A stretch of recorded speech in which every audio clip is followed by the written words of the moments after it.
Hi Federico, Hello. thanks for making time for us. Thank you very much. Yeah. Federico, could you please tell us something about who you are and what you do? Yes, of course. I'm an associate professor in environmental planning and I work at the University of Amsterdam in the Department of Geography, Planning and International Development Studies. And my research program addresses the broad topic of degrowth and urbanization at the moment. And within this program, there is a sub-theme that is about housing cooperatives and housing commons. Okay, and just short answer. What interests you so much about housing co-ops and commons? Because, as planners, we are looking for ideas of how the cities or the living of the future will look like. And to look for these ideas, we look out of the box, out of the mainstream, and one of the models that is popular in the past, but also today, are housing cooperatives, or rather collective forms of housing, not necessarily cooperatives. Maybe I can explain later the difference.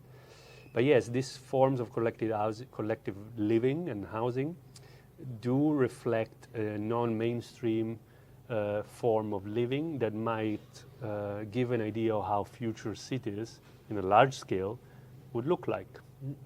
That's why I'm interested in this. Okay, you're already talking about the future, because in the now we're having a bit of a problem with the housing.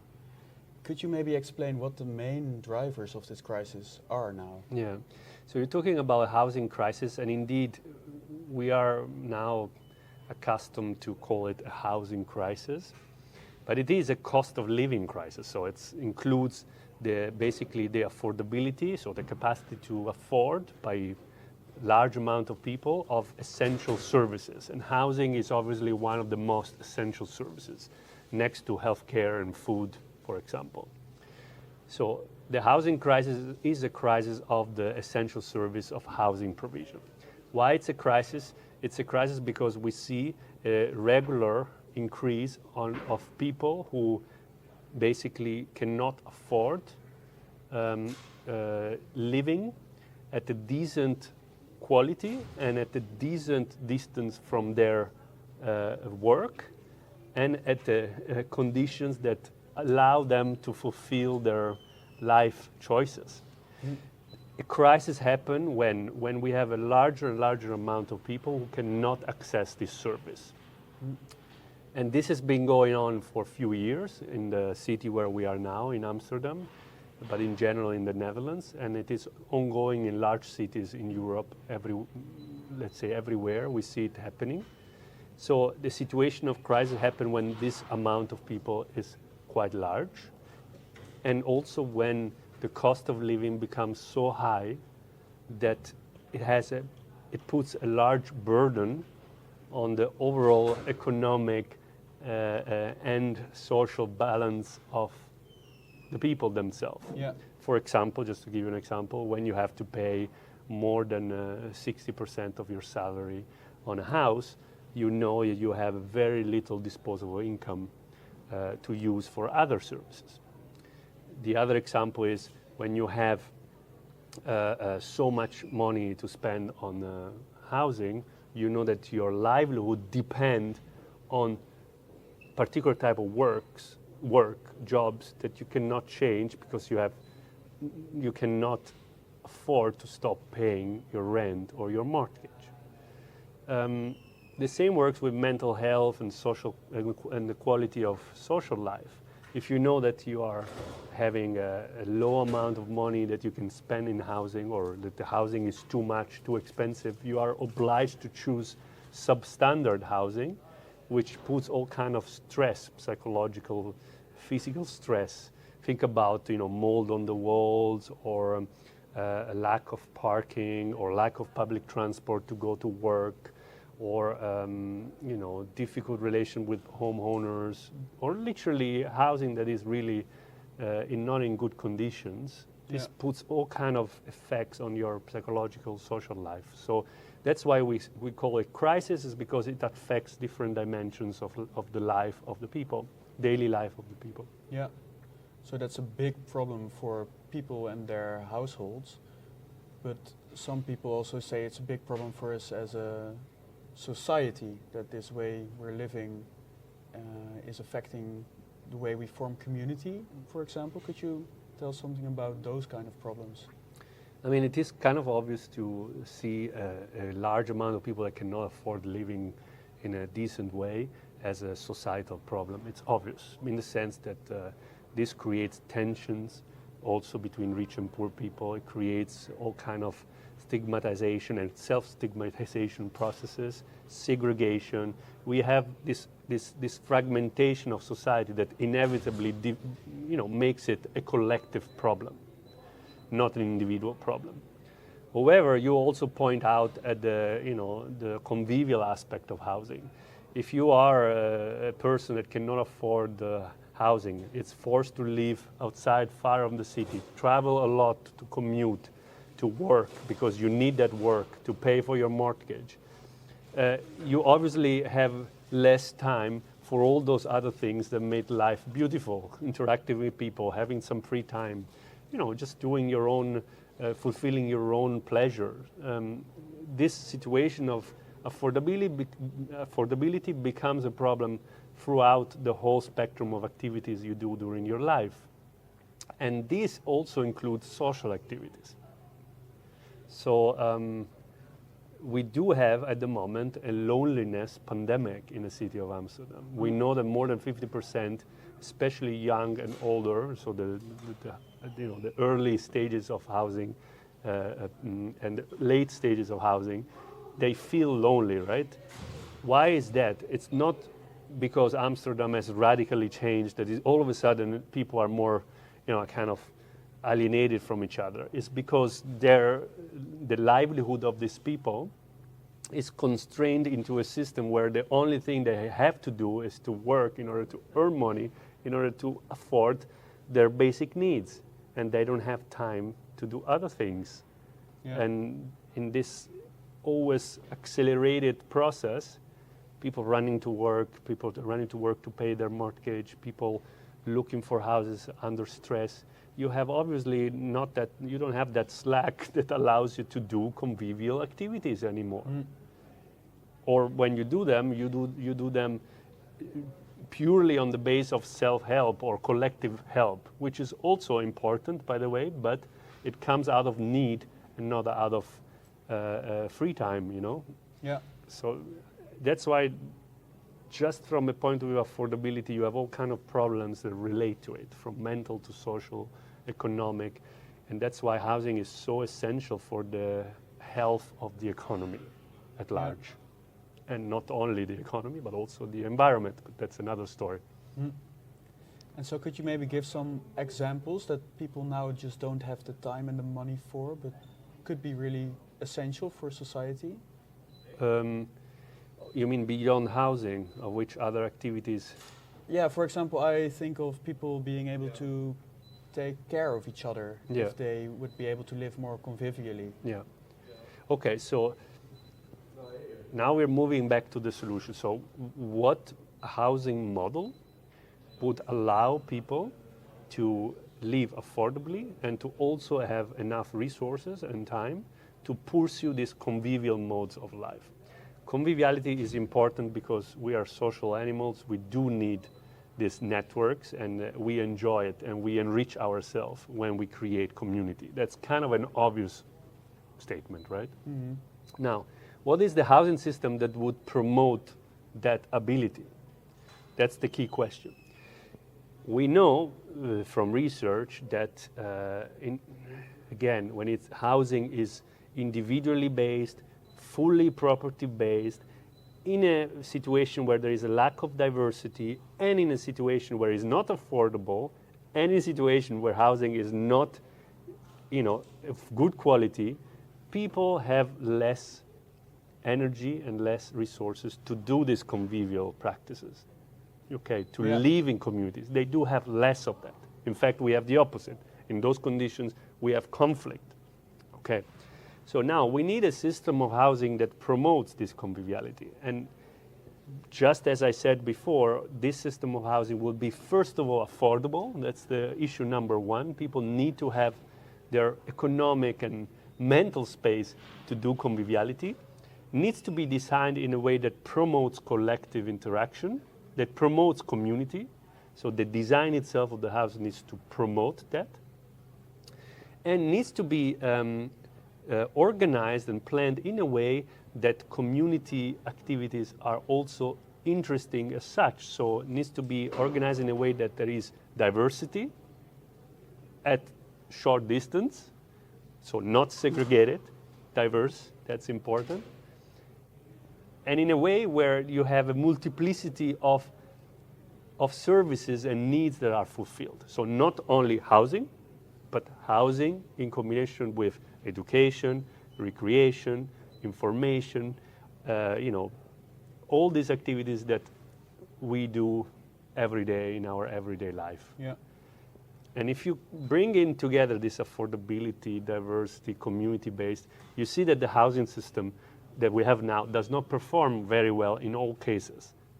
Okay. Yeah. In fact, we see that some areas of cities perform very well in those cases, and those areas are usually areas that are diverse, areas where people can live affordably, and areas that are also providing different services, different activities, so people can do more than just housing, which is the antithesis of a suburb, for example, or the antithesis of what we call, sleeping neighborhoods where people just sleep and then there is nothing else to do. Yeah. Or also the antithesis of exclusive neighborhoods in cities where you have only very rich people that have, very busy lives and travel, with the plane every weekend or whatever. Or the antithesis of, areas where you have only just big villas where you move by car, and your proximate community is basically people just like you. Yeah. So these are places that do not promote that kind of community that I'm just talking about. Yeah. Yeah. Okay. So I hope the long explanation gives an idea a bit of what are also the profile of a future housing system that we might have. Yeah, definitely. And before we move on to exploring that future housing setup more, this way we're living now sounds like a really bad idea on paper. So could you maybe explain why this is the dominant mode of not only living but also of still building houses? So how did we get there? That's the question. So Exactly. to understand that, again, we need to put housing at the center of our economy at large, as I just explained you before. Now, if we look at how our economy is built, or at least how it was built in around the 80s, 90s, so the early stages of the housing system we have today, I would say, and that's another story, but let's put it this way, arbitrarily in this date. Now, we see that housing markets became central to the economic performance of countries and continents. There was a moment in which states started to make money, to produce money, let's say produce lively economies, by privatizing housing. Housing became a commodity, we say, which means becomes a product to be sold, bought rapidly in the market, and in so doing creating a whole industry around it that gives jobs and mortgage and debts and money flows. Yeah. So real estate itself, not only housing, but real estate became basically the second most important commodity of our economy after fossil fuels and energy, I would say. So how do you maximize the economic potential of a commodity like real estate? Just as any other commodity, you maximize that potential through circulation. And circulation of the real estate, which is a hard thing, it's a building, doesn't move around, right? It's made through financialization. So we basically made housing a money-making machine through financial industry. And financial industry is an industry that produces money through debt, which is mortgage, through credit, which is, mortgage, and by, again, secondary and third markets of selling this debt and mortgage. Yeah. This is what we call financialization. It's basically making a real estate, a building, which is hard concrete, liquid.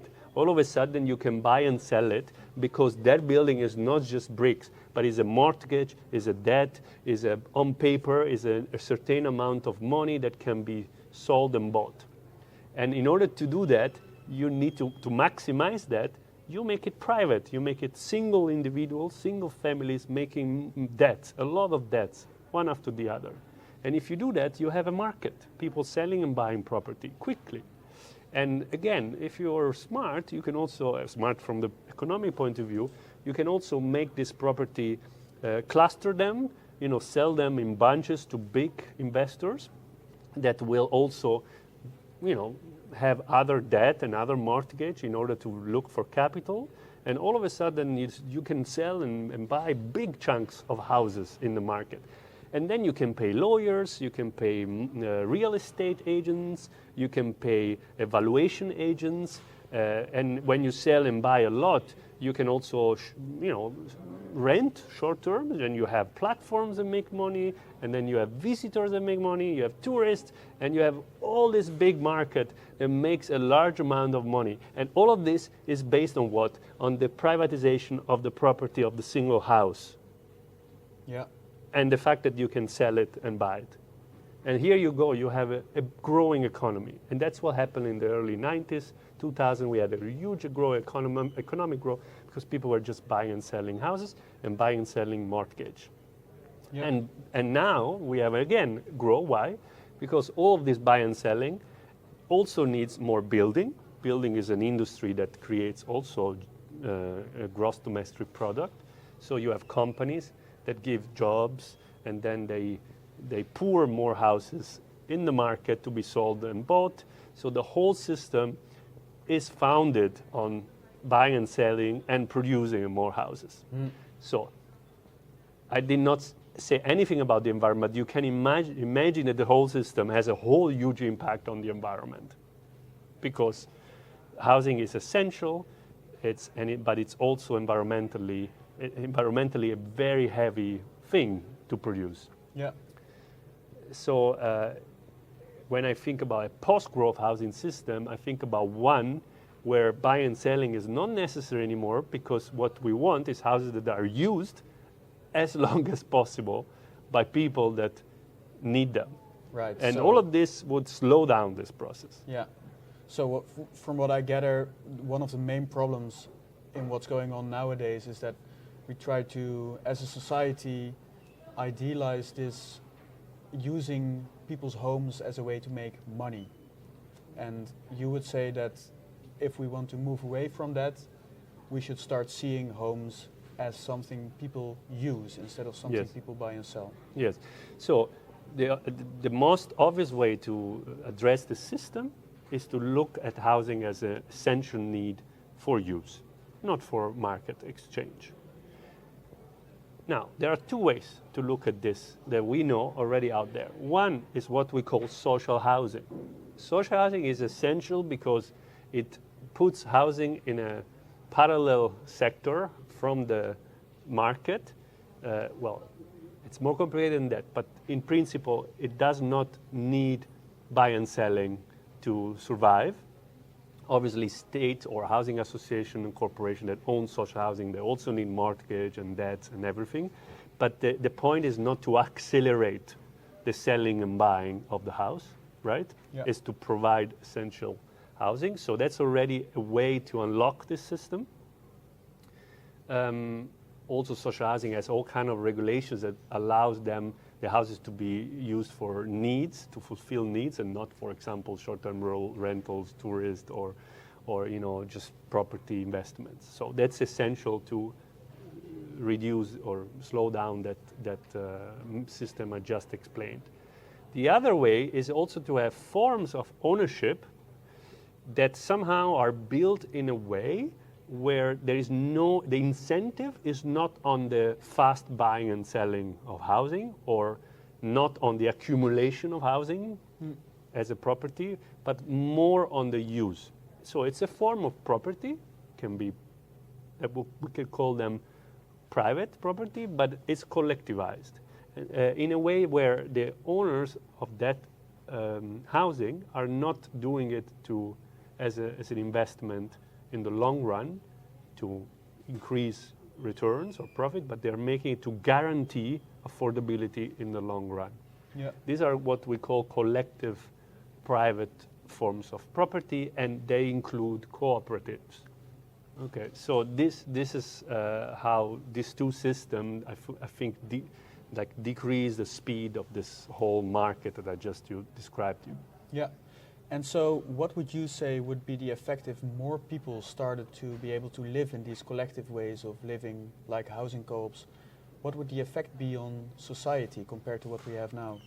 Yeah, it's a difficult question, but I think if you're asking me what would happen if tomorrow all the houses that we have in a city like Amsterdam would be either social or cooperative owned. Yeah. I mean, it's a massive effect. The whole, as I said, the economy is sustained by it's basically built on a privatized, individualized housing system. So if we touch that and if we convert it to a completely different system, this would have huge implications. But again, for me, the question that is more important is not what the world will look like if everybody would look that way, which is important, at least for the sake of science, we should know it, but also what we would gain in the transition to there. The transition is very important because it's a long perspective, especially if you take the world as a target. I mean, housing everywhere in the world, especially also in countries where we produce massive amounts and where there is not enough, okay? So if we look at the transition, then we know that we can start decelerating or, undoing the system that I just described. And in so doing, we could do it in a way that we focus on, again, on what we said before, on the capacity of people to afford a house and to have security of housing in the long run. If we start focusing on the affordability and security and quality, and also the capacity of housing to produce communities, then we see that we can regenerate our cities, literally. We can regenerate the social ecosystem of cities by allowing people to indeed have more slack, more free time, reducing their mental pressure on debt, allowing them to pursue other interests like education or health, so regenerating their bodies, literally, but also pursuing other community values. And this would slowly regenerate the social health of cities, I think. And I believe, and not me only, but many post-growth economists believe this will also regenerate the economy. Because many of these mortgages are state-backed, many of these industries around housing, they get subsidized. There's a lot of public money in it. So we might be able to free up resources, right? And with those resources, we can pay for services that we need, like education or healthcare. So it's a transition that we need to start. Also, I would like to just say one thing. We do not need a fully detailed picture of the future in order to trigger the transition. Just as we don't have a fully detailed picture of the future with the current housing system. In fact, if we look at the future from the current housing system, we know that we are in a crisis, so we have a fully detailed picture of an ugly future, I would say. So we should not ask ourselves, all the detailed questions in advance if we know that the current system has a problem. Yeah. We have plenty of research in housing studies, geography, that shows the actual value of collective and social forms of housing provision. We have. And we have plenty of research that show what happens when we marginalize those social and collective forms of housing, what happens to the cities and to the communities that live there. So we have enough evidences to argue that obviously housing needs to be affordable and needs to be secure for the long run. Yeah. Yeah. I find it ridiculous that I have to say these things, in fact. But yeah, I will repeat these things if I need. And so looking at what we have now with regard to people who already want to make some changes, the picture is often that if you want to, for example, start a co-op, you have to apply for these tenders, but there's not so many. So if we want to accelerate this process and make it easier for people to start living more collectively, what would the first steps towards such a transition be? Yeah, so there is no, maybe there is no one step. As I said, this is a system that invests from the building industry to the banking system. So it's a system, and we need to think it as a system.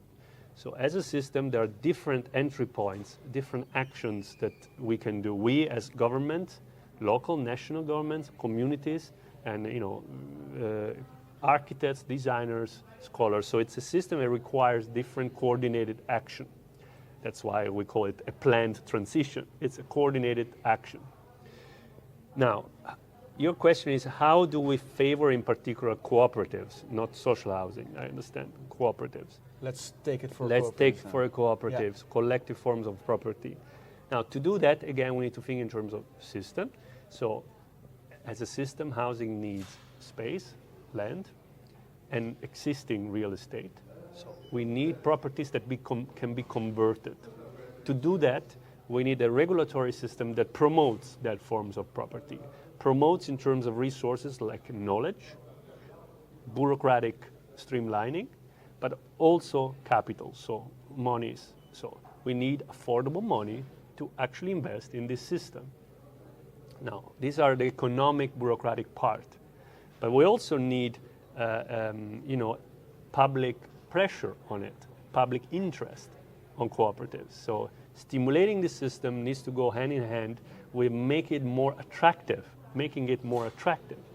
People need to know that it's actually a good thing, or it can be a good thing to live in a cooperative, to not own an individual home. How do we do that? This would be, the easiest would be to look at the existing ones, how they work.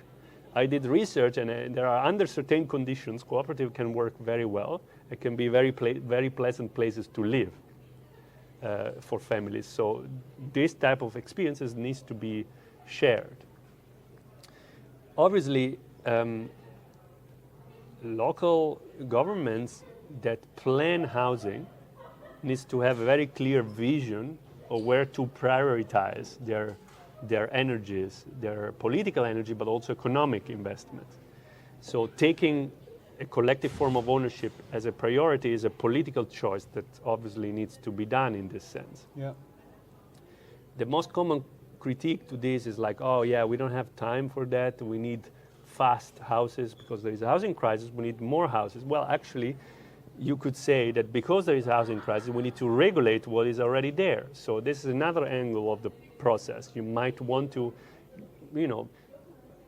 gather resources by increasing certain taxations on existing excess housing. So, for example, company wants many houses, too many, or people who live in a very luxurious, excessive way from the point of view of the places where they are. So you want to reduce the gap between rich and poor. So to do that, you can in fact tax excess. Yeah. And when I say tax, I mean you should not think about really like crazy stuff, like expropriation. That could also be. There are cities like Berlin where they're thinking about this when companies own more than 200 houses. But I think you could also think about simply modulation of the property tax, where you pay a bit more, maybe it's 0.5% more, if your house is very, very large and you are alone on it. Or if you have a second home, on the second home you can pay a higher property tax, not necessarily an income tax, but also property tax. You can modulate this, but all of this taxation system reflects the choice to somehow promote different forms of housing and disincentivize another one. I mean, it's not that it sounds easy, but it's not that easy. At the end, you need a political conviction by the government of a certain city that the solution to a crisis is not just building more houses. Yeah. If the solution of a crisis would be to build more houses, we will have affordable housing everywhere in Europe. because we have been building for the last 30 years, while actually demographic growth was not that fast. Cities like Milan or Rome or Paris, London, they will be extremely affordable if the solution will be just to build more houses. But so we know that that's not there, right? Yeah. So it's more of a constructed problem. Yes, it's a 360-degree approach. Yeah. Promoting new system, taxing old system, transitioning. Also, by the way, researching in good architecture. I mean, investing in architecture that provides you with the comfort and beauty of living together in a dense environment where you can share spaces. It doesn't have to be a primitive form like, what we have in our minds, like, kind of rural communities where people have to grow their own food or, you can have that, but it doesn't have to be that way. We have examples of very high quality, luxurious community architecture. They are very comfortable, where people maximize space. And architects have a very good idea on this. Yeah. Yeah. So the ideas are already laying around, and I we think can so, yeah. change this perception of social housing and cooperative housing as being a sort of messy, primitive form of living. Yeah. And besides the living comfort and the affordability of people improving, just to bring it a bit more back to the lived experience, if you could maybe say some final words about how the daily lives of people who are watching this, who are not yet living in these sorts of homes but would want to, would need this sort of conviction to be able to make that step to live with other people together, for example. Yeah. What would the concrete benefits socially and with their surroundings be if people make those choices to start living collectively? Yeah, it's a good question in the sense that every case needs to be, case of collective living needs to be assessed from the point of view of their social benefits, right? But again, as I said, we have a lot of research that shows the social benefits of secure housing and a good, healthy community environment in the house. So that we have. From the psychological, economic, physical, you have all kind of benefits, in my view.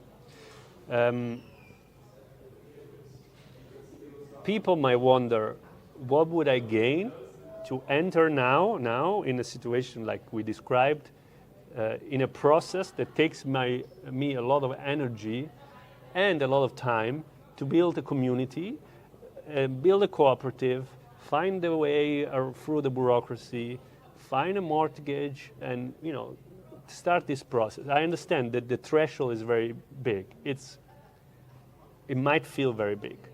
First of all, for many people, the threshold of getting a mortgage and buy a house is very big as well. Very big, because they can't. They don't have jobs or whatever. For many other people, the perspective of having a social house is also very big because it's not there, or they might have to travel 20 minutes or even more to go to a job if they get a social house. So these are also big thresholds. It doesn't look that easy for many people. So starting a cooperative might look less difficult if these are the alternatives. But of course, at the moment, it's a risky endeavor because especially where we are now in the Netherlands, and in particular in Amsterdam, it's not a mainstreamed model. So the people who choose this are people who can take that risk. Now, those people take that risk because they see an advantage. The first advantage is a material advantage. You get housing for a long run, and hopefully at one point you get a form of property that is secure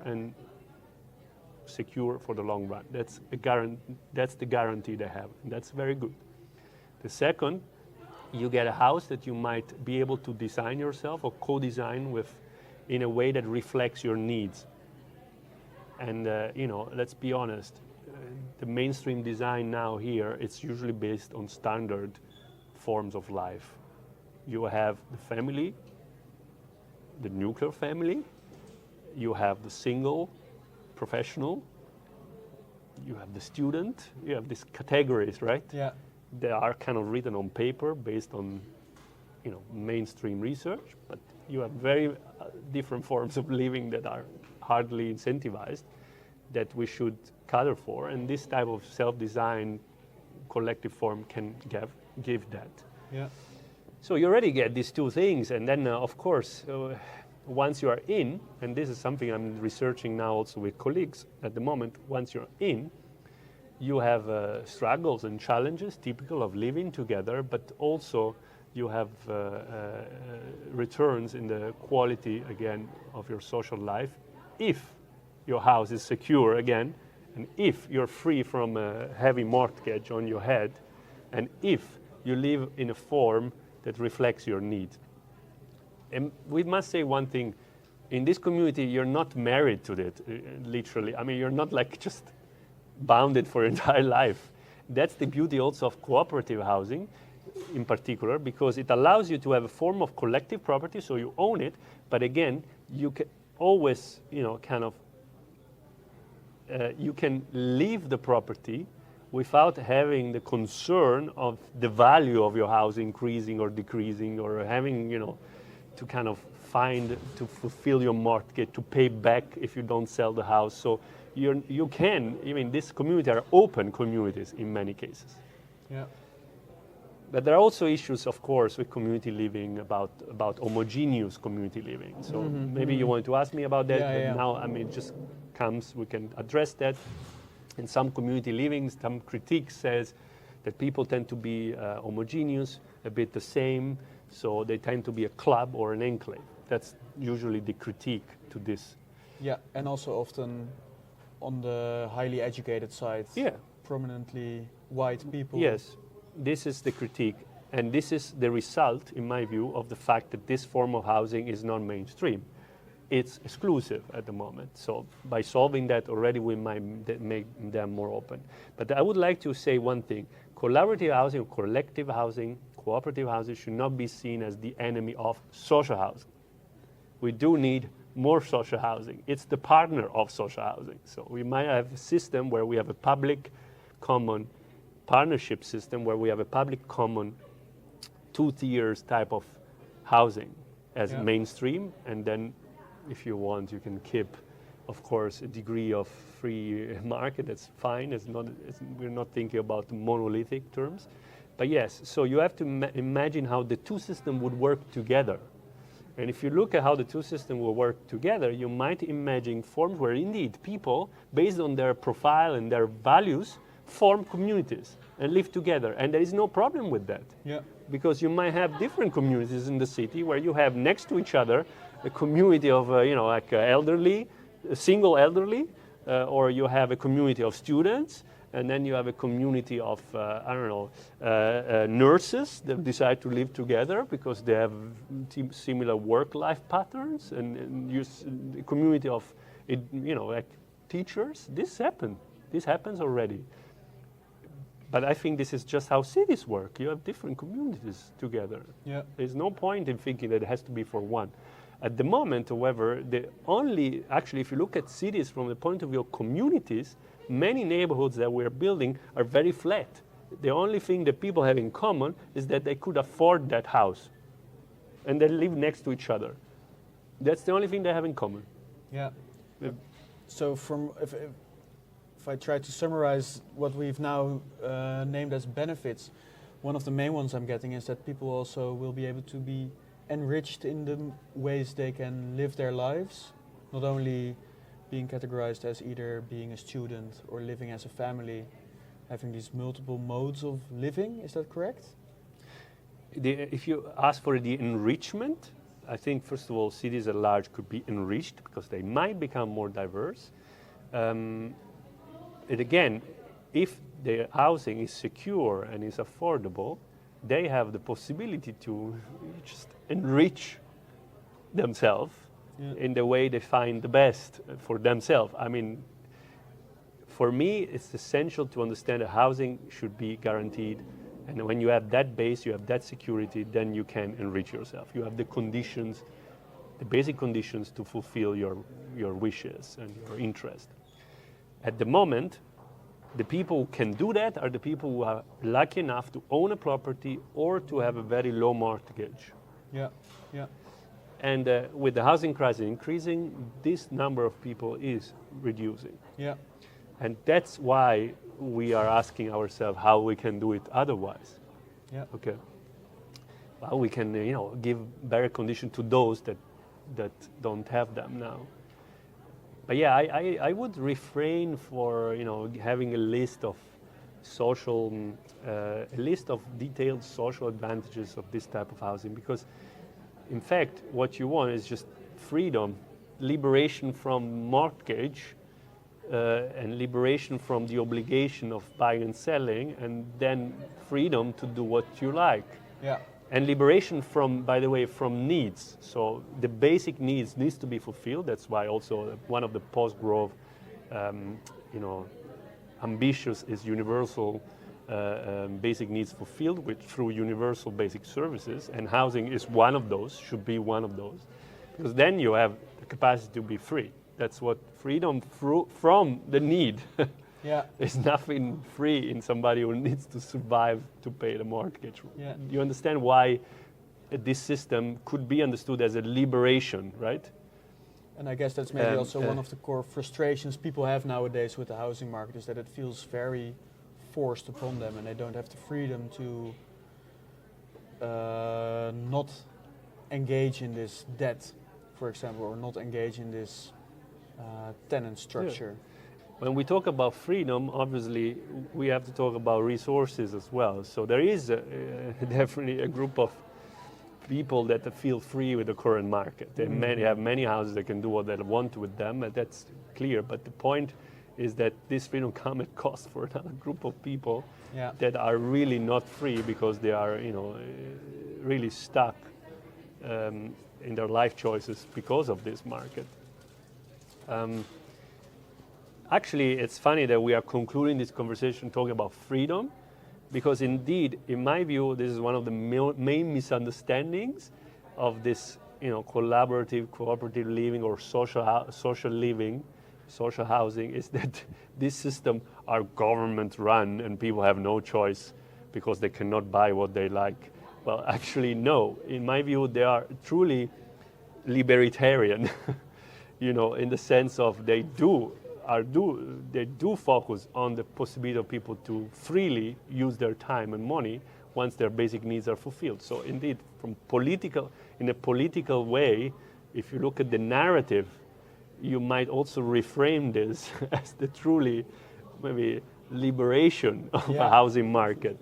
But yes, now we're going into how to, discursively construct these ideas. This is also a different matter of political strategy, but it's very important, especially for politicians that are interested in this model, to find the right narrative to make it more mainstream. Yes. Yeah. I think that's a beautiful conclusion to this conversation. Thank you very much. Collective housing and ownership for more freedom. Yes. Yeah.